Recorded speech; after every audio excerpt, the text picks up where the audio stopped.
প্রিয় শিক্ষার্থীবৃন্দ, আমরা নবম শ্রেণীর ইউনিট 2 ক্লাইমেট চেঞ্জের লেসন 3 নিয়ে আলোচনা করব। লেসন 3তে বলছে যে ম্যান অ্যান্ড ক্লাইমেট, মানুষ এবং জলবায়ু। Discuss the questions in pairs, যে প্রশ্নগুলো তোমরা নিজেরা করবা। এরপরে now read the text below and find answers to the above question.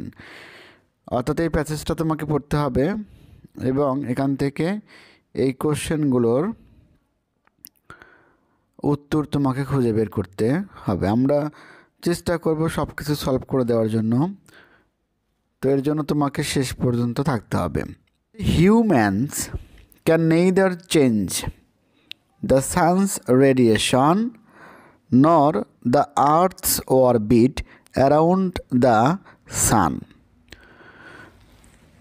মানুষ সূর্যের বিকিরণ এমনকি সূর্যের চারিদিকে পৃথিবীর কক্ষপথ পরিবর্তন করতে পারে না। তো এই জায়গায় দেখো সানস রেডিয়েশন, সানস এটা পসেসিভ কেস, অ্যাপোস্ট্রফি এস দেওয়া আছে। সূর্যের, আর রেডিয়েশন মানে বিকিরণ। আর্থস অরবিট, আর্থস এটা পসেসিভ কেস, অরবিট মানে কক্ষপথ। তার মানে মানুষ সূর্যের বিকিরণ বা পৃথিবীর কক্ষপথ সূর্যের চারিদিকে এগুলো কিন্তু পরিবর্তন করতে পারে না। But they can control the increase in the amount of greenhouse gases and its effect on the atmosphere. খুবই গুরুত্বপূর্ণ কথা। কিন্তু তারা গ্রিন হাউস গ্যাসের পরিমাণ এবং বায়ুমণ্ডলে এর প্রভাব বৃদ্ধি নিয়ন্ত্রণ করতে পারে। Only during the last 100 years, অর্থাৎ শুধুমাত্র গত 100 বছরে the carbon dioxide concentration has been raised alarmingly in the atmosphere and we humans can be held responsible for this. শুধুমাত্র গত 100 বছরে বায়ুমণ্ডলে কার্বন ডাইঅক্সাইডের পরিমাণ আশঙ্কাজনকভাবে বৃদ্ধি পেয়েছে এবং আমরা মানুষেরা এর জন্য দায়ী।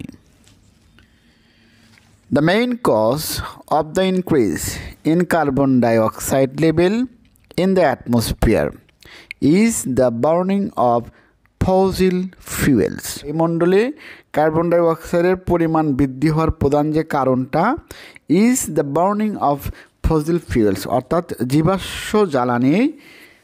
জীবাশ্ম জ্বালানিটাই হচ্ছে অ্যাটমসফিয়ারে অর্থাৎ বায়ুমণ্ডলে কার্বন ডাইঅক্সাইডের পরিমাণটা বৃদ্ধির প্রধান কারণ। Since the end of the 19th century, industrial activities increased rapidly, giving rise to many factories. বলছে যে 19বিংশ শতাব্দীর শেষ হতে বাণিজ্যিক কর্মকাণ্ডের দ্রুত বৃদ্ধি অনেক কারখানার সূচনা করেছে। দিস ফ্যাক্টরিজ রিকোয়ার্ড এনার্জি, আর এই ফ্যাক্টরিগুলোর কি দরকার? শক্তি দরকার। Which was produced through the combustion of coal, যে শক্তি কিভাবে পাওয়া যেত? কয়লা পোড়ানোর মাধ্যমে সে শক্তিটা পাওয়া যেত।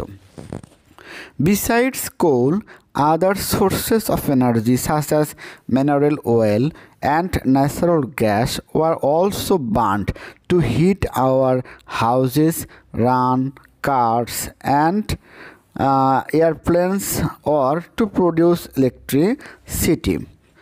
ঘরের উষ্ণ রাখা, মোটর গাড়ি এবং উড়োজাহাজ চালানো এবং বিদ্যুৎ উৎপাদনের কাজে কয়লা ব্যতীত শক্তির অন্যান্য উৎস যেমন খনিজ তেল এবং প্রাকৃতিক গ্যাস পোড়ানো হতো। Nowadays, about 85 million barrels of crude oil are burnt daily. বর্তমানে প্রতিদিন প্রায় 85 মিলিয়ন ব্যারেল অশোধিত তেল পোড়ানো হয়। Every time a fossil raw material is burnt, it releases carbon dioxide into the air. অর্থাৎ যতবার আমরা এই জীবাশ্ম জ্বালানি পোড়াবো ততবারই কী হবে, এটা বায়ুমণ্ডলে কার্বন ডাইঅক্সাইড ছেড়ে দেবে। Therefore, সুতরাং it is clear that more and more greenhouse gases like carbon dioxide are being generated worldwide by humans. অতএব এটা পরিষ্কার যে it is clear that more and more green house gases, বলছে যে carbon ডাইঅক্সাইডের মতো এই গ্রিন হাউস যে গ্যাসগুলো, যেমন গ্রিন হাউস গ্যাসগুলো কী হচ্ছে, আর বিং জেনারেটেড উৎপাদিত হচ্ছে ওয়ার্ল্ড ওয়াইড বিশ্বব্যাপী বাই হিউম্যানস মানুষের দ্বারা। Moreover we are also strengthening, আমরা শক্তিশালী করতেছি। মোরওভার মানে অধিকন্ত, আরও বলতে গেলে বলা যায় উই আর অলসো স্ট্রেংথেনিং, আমরা শক্তিশালী করতেছি the green house effect, green হাউসের প্রভাবটাকে বাই ডিফরেস্টেশন, ডিফরেস্টেশনের মাধ্যমে, বন উজাড়ের মাধ্যমে। Which means cutting down trees, যার মানে হচ্ছে গাছপালা কেটে ফেলা। Every year enormous areas of forest are destroyed by people to obtain wood and to clear regions for mining and to create pasture. অর্থাৎ প্রতি বছর ব্যাপক পরিমাণ জায়গা, যেগুলো কি হচ্ছে ফরেস্ট, বনের জায়গা, আর ডিস্ট্রয়েড বাই পিপল, মানুষের দ্বারাই ধ্বংস হচ্ছে। কিসের জন্য? টু অবটেইন উড, কাঠ সংগ্রহের জন্য, and to clear regions for mining, মানে খনি খননের কাজে কিছু অংশ যে পরিষ্কার করা হয় তার জন্য, অ্যান্ড টু ক্রিয়েট পাস্চার, এবং পশুচারণ ভূমি তৈরি করার জন্য। This loss of the forest causes dual problems, বলছে যে বনের এই যে ক্ষতিটা, এটা দুই ধরনের সমস্যা সৃষ্টি করে। Trees that R burned up release large volumes of carbon dioxide gas into the air, বলছে যে এই সমস্ত গাছপালা যেগুলো পোড়ানো হচ্ছে সেগুলো প্রচুর পরিমাণ কার্বন ডাইঅক্সাইড গ্যাস বাতাসে ছেড়ে দিচ্ছে।